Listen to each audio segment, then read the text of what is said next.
continuando o nosso estudo, né? Quinto tópico é avalie a sua vida pela sua fé. Então, como eu estava falando no vídeo anterior, né? A fé é uma das principais características do cristão. Então, vou pedir para você avaliar esse tópico com muito critério na sua vida, né? Depois você pega cada tópico e pede para o Senhor falar com você sobre cada um deles. Primeira coisa, avalie a sua fé pela profundidade da sua confiança. Né? Você confia no amor de Deus? Você confia que Deus é o seu Pai? Que o plano de Deus ele é bom? Você confia no poder de Deus? São perguntas que você tem que se fazer, porque você confia que Deus é seu pai? Um pai, na Bíblia fala, né? Mesmo que uma mãe abandone o seu filho, eu não vou abandonar vocês. Tem uma hora que ele fala assim, se o filho pedir um pão, vai dar uma pedra, né? Aí ele fala, se vocês que são maus sabem fazer coisas boas, imagine eu que sou o pai de vocês, né? Que sou amor, né? Deus é conhecido como amor. Então você confia no Senhor, a sua fé confia que Deus é o seu Pai, confia que o plano de Deus é bom. Você consegue confiar que o plano de Deus é bom? Quando Deus está fazendo as coisas, você está olhando, você começa a pensar, meu Deus do céu, o que está acontecendo? Mas Deus, ele é soberano, né? E ele é perfeito. Então, às vezes, a gente não entende, principalmente nesse momento que a gente está vivendo de uma situação, né, de pandemia, mas a Bíblia fala que Deus, ele é bom e o plano dele sempre é bom. E ele tem um propósito em tudo isso. Talvez a gente não entende hoje, mas ele é bom. Você confia nisso, né? E uma das formas de você avaliar essa confiança é avaliar a paz que você tem. Uma pessoa que ela tem essa confiança, ela tem uma paz que ela não é perturbada. O coração, ele fica tranquilo numa tempestade. Eu lembro há muito tempo atrás um pastor estava falando, se não me engano foi o meu tio Márcio até que contou isso numa pregação, e ele falou assim que pediram para alguém fazer um desenho a respeito do que era paz. E aí uma pessoa foi lá e desenhou um passarinho numa árvore, num lugar tranquilo, um lago, e aquilo lá ele demonstrou como paz. E outra pessoa demonstrou um caos total, trânsito, carro, barulho, prédios, poluição, e ali no meio um passarinho cantando. E ele falou, isso é paz, né? E a segunda pintura demonstrava paz porque a paz ela independe do lugar. A gente pensa, ai, que tranquilo, vou curtir a praia, ai, que paz. Mas na verdade a paz ela tem que ser dentro de você, ela é independente do que está acontecendo à sua volta, né? O seu coração ele tem essa paz, isso demonstra confiança em Deus, né? A gente tem inúmeros relatos na Bíblia de pessoas que estavam numa situação que você fala, meu Deus, a pessoa estava em paz, né? Como que pode? Tem uma citação de Jó, que está em Jó 13,15, que fala assim, ele confiava tanto no plano de Deus que ele fala assim, ainda que ele me mate, nele esperarei. Ele sabia que não importava o que ia acontecer com ele, Deus era soberano e ele sabia o que era melhor, então ele tinha essa confiança. A segunda coisa, avalie a sua fé em confiar que Jesus está do seu lado. Você confia que todo o tempo Jesus está do seu lado? Né? A Bíblia fala em Mateus 28:20, uma das últimas coisas que Jesus falou foi, eis que estou convosco todos os dias. Você confia que o Senhor está com você todo o tempo? Toda vez que você vai passar uma determinada situação, você se lembra que Jesus está com você? Tem um pastor na Irlanda, ele chama pastor A.B. Simpson, não sei o nome dele, o primeiro nome. E aí falou que numa pregação ele falava assim, o que é permanecer em Jesus? E aí ele falou que permanecer em Jesus é em todo tempo dizer, tenho Jesus para isso, em toda situação. Então você tem permanecido no Senhor, o que é isso? É quando você vai passar uma situação qualquer, sabe? Você falar, eu tenho Jesus para passar por isso. Eu vou ter que passar, sei lá, uma situação que me dá medo, eu tenho Jesus para isso. Eu tô passando uma situação de doença, eu tenho Jesus para isso, ele tá comigo nesse momento. Eu tô passando uma situação de luto, eu tenho Jesus para isso, eu não estou sozinho, eu tenho ele para passar essa situação comigo. Eu estou passando uma situação de dificuldade financeira, eu não estou sozinho, eu tenho Jesus para isso, para passar essa situação comigo. Eu estou passando uma situação de perseguição, de não sei qual é que tipo de situação. Eu não estou sozinho, eu tenho Jesus para isso. Então, isso é permanecer em Cristo, é saber que Ele está com você todo o tempo, todos os dias. Avalie a sua fé pela sua obediência. O pastor sempre fala, né, que fé é obediência, e é verdade. Porque fé e obediência andam juntos, né? E a fé, ela obedece só porque Deus manda. Ela não quer entender. Tem um livro que eu li que falava assim: obediência é assim, Deus mandou, você faz. Depois você entende. Primeiro obedece, depois você entende. Por quê? Porque a obediência ela tem que ser imediata. Às vezes eu falo isso pra Ana, quando ela fica enrolando, eu falo, Ana, vai arrumar seu quarto, Ana, vai arrumar seu quarto, Ana, vai arrumar seu quarto. Aí teve uma hora que eu já perco a paciência, eu falo, vai arrumar seu quarto. Aí ela vai, arruma. Depois ela fala, mas eu te obedeci. Aí eu falo pra ela, não, não obedeceu. Porque obediência é quando de primeira você obedece. Obediência que você demora não é obediência. E a obediência ela tem que ser imediata, porque imagina uma situação de perigo, né? Você tá lá, sei lá, o seu filho tá atravessando a rua, você vê um carro falar: "Filho, sai, filho, vai para lá", né? Ou fala para ele: "Sai daí que você tá correndo perigo". Se ele ficar questionando: "Por quê, mãe? Mas por quê? Mas por quê?" Ele vai ser tarde demais. E com Deus é a mesma coisa. Quando Ele manda alguma coisa, primeiro a gente obedece, depois a gente entende. Porque a gente obedece por quê? Simplesmente porque nós cremos. A gente obedece porque Deus mandou e pronto. Não é porque, não, eu entendi que Deus tem, não sei o que. Não, Ele mandou fazer, eu faço. Isso é obediência e isso é fé. Você pode avaliar a sua fé por isso. Você tenta entender demais antes de obedecer o que Deus manda. Às vezes começa a desobedecer, né? Porque passa o tempo, porque aí já foi. E aí você começa a pensar na sua própria lógica em vez de entender os planos de Deus. Então a obediência ela é uma obediência imediata, né? Deus mandou, a gente faz. E isso é fé. Você demora para obedecer o que Deus manda você fazer, né? E quando eu falo demora, às vezes tem pessoa que fala assim, mas Deus não fala comigo. Então eu tô falando disso aqui, ó. Que Deus fala com você, você obedece. Porque às vezes a gente lê a Bíblia e aí Deus te mostra alguma coisa lá, né? Olha, sei lá, eu ler lá em Provérbios alguma coisa lá que você tá fazendo, porque Provérbios é bem explícito, não tem como você falar, né? Tá lá escrito, sei lá, vai ter com a formiga preguiçosa. Você fala, putz, eu sou preguiçoso. Ah, tudo bem, eu tenho que mudar isso, um dia eu mudo. Né? Tô dando um exemplo qualquer, mas aí você pode pensar em qualquer coisa lá que Deus fale com você através da palavra dele. Ou você escuta uma pregação, alguma coisa, e aí Deus fala com você, te dá uma ordem ali, algo que tá errado, que você tem que mudar. Você obedece? Isso demonstra fé, porque se a gente não está obedecendo e a palavra está sendo pregada para nós, né, através da própria Bíblia ou através de uma pessoa, a palavra está sendo pregada e nós estamos ouvindo, se a gente não obedece, isso demonstra que nós não cremos. O pastor está lá na frente falando: olha, não faça isso, não faça aquilo, né? Tome cuidado dos seus filhos, deixe seus filhos ver qualquer coisa, faça não sei o quê, e você não obedece, isso mostra que você não crê. Então, como anda a sua fé? Avalie a sua fé pela sua visão. Qual é a sua capacidade de ver as coisas de Deus, né? Da perspectiva de Deus. Deus não vê as coisas como a gente vê. Então, determinadas coisas a gente tem que enxergar pela fé, né? Você olha e você fala, meu Deus, né? Na minha perspectiva, não faz sentido. Mas na perspectiva de Deus é outra coisa. Tem inúmeras situações, não sei se consigo pensar um exemplo agora, mas na Bíblia tem várias, né? Noé construindo uma arca num lugar onde não tinha mar.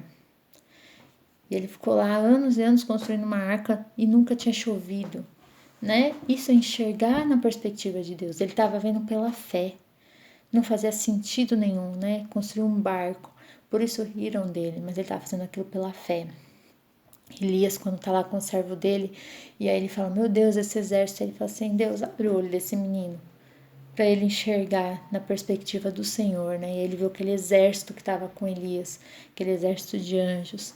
A mesma coisa Jesus, quando ele é tentado, Satanás chega para ele, leva num lugar e fala assim, ó, todo esse reino aqui que foi me dado, eu te dou se você me adorar. Mas Jesus estava enxergando além, em outra perspectiva, no plano de Deus. Tudo aquilo seria dele. Através da morte, ele ia acabar com o reino de Satanás, através da morte dele na cruz, né? Mas Satanás estava lá tentando ele com uma visão de momento, uma visão mundana. E aí Deus Não, ele tem outra visão, ele tem um outro plano. Quando você vê alguma coisa que Deus manda, quando você vai planejar alguma coisa na sua vida, você vê aquilo da perspectiva de Deus ou da sua própria, né? Às vezes a gente faz muitos planos, mas de uma forma carnal, pensando de uma forma que não tem nada a ver com a perspectiva de Deus, né?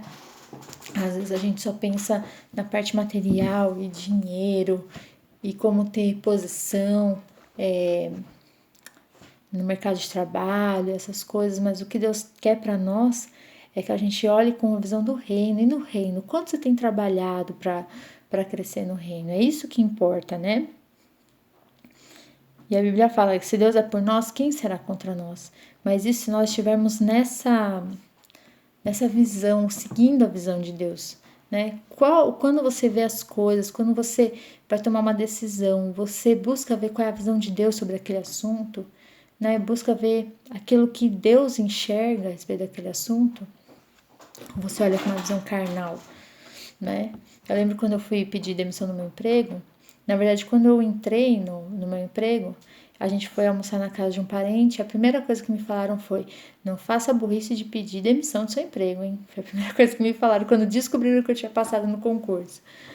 E quando eu fui pedir demissão, um grupo de pessoas me levou para almoçar, de mulheres que trabalhavam comigo. Todas elas ficaram horas me falando a burrice que eu estava fazendo. Essa é a visão do mundo. Depois disso, uma gerente me chamou para uma reunião para me dizer que eu estava fazendo uma loucura, que era burrice, né? Depois disso, a gerente geral também me chamou. Eu fiquei um dia inteiro participando de reuniões para todos tentarem me convencer de que aquilo era algo terrível que eu estava fazendo. Porque essa é a visão do mundo. Só que eu estou olhando com os olhos da fé, né? Eu estou pensando na salvação dos meus filhos lá na frente, e com os olhos da fé. Então, quando você toma uma decisão, você olha com os olhos da carne ou com os olhos da fé, né? Avalie a sua fé. Esse tópico eu achei muito legal. Pelos rios que saem de você. Em João 7, 38 e 39, fala assim, que aquele que crê em mim, rios de água viva fluirão dele. Então, quando você crê, rios de água viva, a vida flui de você. Então, essa é uma forma de você se avaliar. O que transborda de você? Quando as pessoas chegam perto de você, você é alguém que transborda mau humor, você é alguém que transborda reclamação, você é alguém que transborda notícia ruim, você é alguém que transborda qualquer coisa, você é alguém que transborda assuntos fúteis, futilidade, você é alguém que transborda, seja lá o que for, piadas sujas. O que transborda de você? Quando alguém olha para você, você é alguém que transborda. Que, o fulano, aquele é o... Aquilo lá é o que transborda de você, né? Então, de você transborda a vida. Alguém que está precisando de vida, alguém que está na morte, vai olhar para você e vai ver vida saindo de você. Quanto mais você crê em Deus, mais pessoas vão ser abençoadas através da sua vida. Quando você tem essa fé e os rios de vida começam a fluir de você, o ambiente onde você está, ele vai sendo transformado, né? Tem aquela passagem que fala dos rios que correm, e aí, por onde esse rio passa, começa a ter vida novamente. As árvores começam a brotar o rio que vem de Deus. E é esse rio que vai transbordar de você, né? Se você tiver fé. Então, uma forma de você se avaliar, como eu disse, é algo que é para você, no seu íntimo, começar a pensar. Se você for perguntar aí para as pessoas que moram na sua casa, para os seus filhos, porque criança é super sincera, perguntar o que transborda de mim. Quando você olha para mim, o que sai de mim? Será que é nervoso? Será que é aflição? Será que é gritaria? O que transborda de você? Será que é vida? Será que quando as pessoas olham para você, elas encontram vida? Outro tópico é avalie a sua fé pela sua iniciativa. Essa questão da iniciativa é assim, quando você é disposto a agir conforme a vontade de Deus, o plano de Deus, você, sabendo o plano de Deus, as promessas de Deus, você quer agir de acordo com essa promessa? Pensa bem um exemplo. Quando o povo estava lá no deserto andando, eles chegaram lá em Jericó E existia uma promessa de que aquela terra Canaã seria, Jericó não, né? Canaã, seria a terra que Deus ia dar para o povo de Israel. Então eles olham aquela terra, a terra que Deus prometeu, e desde o início Deus falou inúmeras vezes: eu vou levar vocês para uma terra que sai leite e mel, eu vou levar vocês para uma terra maravilhosa, eu vou levar vocês para uma terra incrível, eu vou levar vocês para uma terra assim, assim. Deus fala dessa terra 1000 vezes, né, no caminho. E aí quando chega lá, vão 12 pessoas espiar a terra. E 10 começam, não, isso vai ser difícil, isso vai ser não sei o quê. E 2 falam assim, mas a promessa de Deus é que Ele vai dar essa terra. Quando você toma uma iniciativa, você é disposto a correr atrás das promessas de Deus, daquilo que Deus tem prometido para você, para o povo que é de Deus, para o crescimento da obra de Deus. Você fala assim, não, nós vamos fazer. Igual Josué e Caleb, eles olharam e falaram, mas a promessa é nossa, então nós vamos agir de acordo com a promessa de Deus. Né? Então, quando você pensa naquilo que você tem vontade de tomar iniciativa, de correr atrás, você tem iniciativa para as coisas de Deus sempre, pensando no plano de Deus, no propósito de Deus, ou você só tem iniciativa para aquilo que é carnal? Tem pessoa que é assim, falou, nós vamos fazer, sei lá, qualquer coisa aí na igreja, vamos fazer um culto, uma vigília, 24 horas de adoração. Não, o povo não vem. Não, porque não sei o quê. Só vem empecilho. Agora, se você fala qualquer coisa do mundo, vamos fazer um churrasco.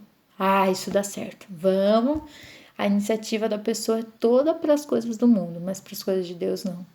Isso também demonstra a sua fé, né? Porque quando você vê algo que Deus está naquilo, você sabe que vai dar certo. Então, você tem iniciativa para aquilo, você não tem preguiça para fazer aquilo. Avalie a sua fé pela sua capacidade de perseverar. Essa parte é, assim, incrível, né? A maioria das pessoas, elas têm ânimo para começar, mas elas não perseveram em nada. Então, elas tomam qualquer decisão e aí falam, não, vou fazer pela fé, vou fazer. E aí passa um tempo, ela desiste. Inúmeras coisas. Né? Na igreja a gente cansou de ver isso. Cansou. A pessoa chega, por que são sempre as mesmas pessoas que fazem? Eu tô querendo fazer não sei o que. A gente fala, faz. Só que não tem perseverança. Porque existe trabalho e o trabalho demora para dar resultado. Você pensa que você planta uma semente e aí demora até ela germinar, né? Demora até você ver o resultado, demora até você ver. Por isso que eu não tenho paciência para esse negócio de jardinagem. A Ana teve que fazer um trabalho da escola até para plantar feijão no algodão, eu não tenho paciência. Mas quando você vai plantar, é aquela coisa, até você ter uma árvore, demora. Deus me livre, se eu não conseguir plantar o feijão no algodão aqui da escola da Ana, imagina plantar uma árvore, né? O Rogério plantou uma árvore na casa do vizinho da avó dele. Até hoje ele vai lá pegar a mexerica no pé lá que ele plantou. Aí todo dia que ele vai lá pegar a mexerica, o pessoal fala, você que plantou esse pé de mexerica. Né? Mas anos. Hoje que ele é casado, ele plantou quando ele era pequenininho, da idade do Gabriel. Hoje, quando ele tá velho, com o filho, que ele vai lá colher o fruto daquela mexeriqueira, né? Então, você confia em Deus? A Bíblia fala para você ter bom ânimo e confiar em Deus, Atos 27, 20 e 25. E na Bíblia tem vários exemplos, né? Paulo, por exemplo, era alguém que estava sempre perseverando no Senhor. Quando foi lá em Jericó, né? Josué e Caleb perseveraram, mesmo que todos estivessem desanimados. Por isso que só eles entraram na terra. Quem persevera, entra na terra prometida. Quem não é perseverante vai morrer no deserto, né? Moisés, apesar de tudo que ele passou, ele teve paciência e perseverou, né? Até quando Deus falou, vou abandonar esse povo, Moisés, vamos embora, faça um povo novo com você. Moisés foi lá e perseverou, né? Então a gente tem que perseverar como quem vê aquilo que ainda não existe, né? É crer contra as esperanças, assim como Abraão. Mesmo que tudo indicasse, Abraão não vai dar certo, você não pode ter filhos, se você é velho, sua mulher é velha, não vai dar certo. Mesmo assim, ele creu contra a esperança. Ele viu aquilo que não existia como se já existisse, né? Tem um testemunho que eu li de um pastor, agora eu não sei o nome dele, eu acho que é com A o nome dele, não lembro o nome. Mas é um pastor, depois eu vou ver se eu acho o nome. Ele foi para Birmânia. Ele aprendeu birmanês, né? E ele demorou 10 anos para traduzir o Novo Testamento nessa língua. E ele ficou como missionário nesse país e demorou 7 anos para ele ganhar uma alma para Jesus. 7 anos perseverando, mas porque Deus mandou ele estar neste lugar, ele foi e ele obedeceu ao Senhor.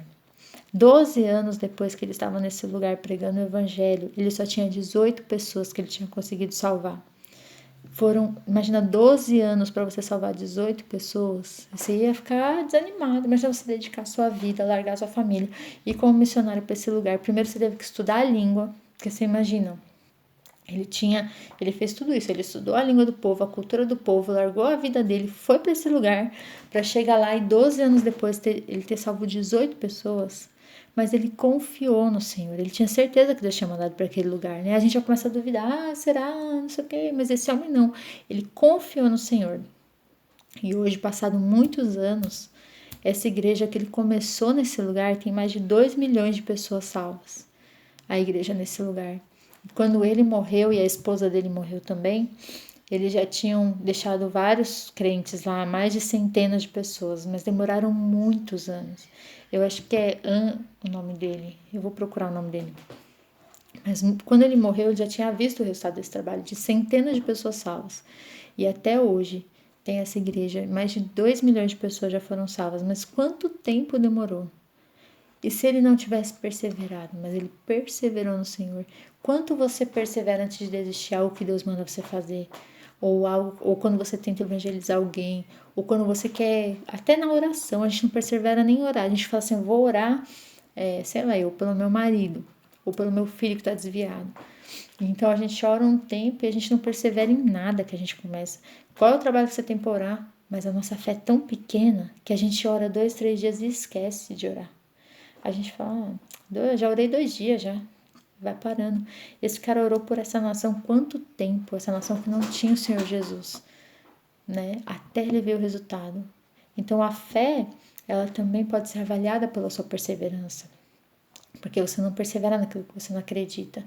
Se eu começo lá um negócio, sei lá o que, negócio X, Y, Z, qualquer um, eu começo e eu creio que aquilo vai dar resultado, eu vou perseverar naquilo até que o resultado venha. Mas eu vou lá, eu tento uma vez, duas, porque eu não tenho fé naquilo. Aí eu falo, isso aí vai dar certo, não, deixa de lado. Então, a sua perseverança, você pode, através dela, perceber como anda a sua fé. Você é alguém que persevera ou alguém que desiste, né? E a terceira coisa, não é nem a terceira, né? Já foi mais de 3. Avalie a sua fé pela sua capacidade de louvar a Deus apesar das circunstâncias. Essa questão de louvar a Deus apesar das circunstâncias, né? Tem até aquela musiquinha que a Ana canta todo dia. Todavia me alegrarei, todavia me alegrarei. É porque você crê que Deus não mudou, que Deus não muda. Crê que Deus é amor. Você crê que Deus é perfeito. Então, não importam as circunstâncias. A gente canta isso lá, né? Todo culto. Te louvarei, né? Só que será que é verdade? Não importa as circunstâncias? Quem tem fé louva independente das circunstâncias, porque ele não louva a Deus por causa das circunstâncias, mas ele louva a Deus por quem Deus é. Ele crê em quem Deus é. Eu creio que Deus ele é soberano, eu creio que ele é digno de louvor, então eu louvo. Agora, se eu não louvo a Deus todo o tempo, é porque eu não louvo a Deus, eu louvo a Deus pelas circunstâncias. Eu estou bem, então eu louvo a Deus. Eu estou com saúde, eu louvo a Deus. Eu estou numa situação confortável, então eu louvo a Deus. Você é alguém que louva a Deus em todo o tempo, ou você é alguém que precisa das circunstâncias corretas para lembrar de quem é Deus? Né? Se você tem fé, você louva a Deus em todo o tempo. O seu louvor também pode demonstrar a fé, a alegria que nós falamos da outra vez, que alegria e fé andam juntos. É porque quem crê está alegre. Quem crê que Deus é Deus está alegre no Senhor, né? Consegue louvar ao Senhor em todo o tempo, porque sabe quem Deus é. Então, a fé, ela tem que ser centrada em Deus e não nas circunstâncias. Então, avalie a sua vida por esses pontos, pela sua obediência, pela sua perseverança, pelo seu louvor, né? Por aquilo que tem fluído de você, pela visão que você tem das coisas, pelas iniciativas que você toma. né? E também pela sua confiança em Deus. Avalie a sua vida, porque a fé é a principal característica do cristão. Se falta fé, então você tem que começar a buscar a Deus, começa a buscar no Senhor, né? Porque Deus, ele também vai aumentar a nossa fé. Ora para que Deus aumente a sua fé. Porque a fé, como eu falei, é a principal característica do cristão. E sem fé é impossível agradar a Deus. Por quê? Porque quem não tem fé, não, como eu falei, não vai obedecer. Como que vai agradar o Senhor? Não tem louvor nos lábios. Como vai louvar o Senhor? Como vai agradar o Senhor sem louvar? Né? Quem não tem fé não confia no Senhor. Como que o Senhor vai se agradar de alguém que não confia nele? Então se avalie. Pensa aí nessa questão da fé. E até o próximo estudo, que eu vou colocar o vídeo logo logo.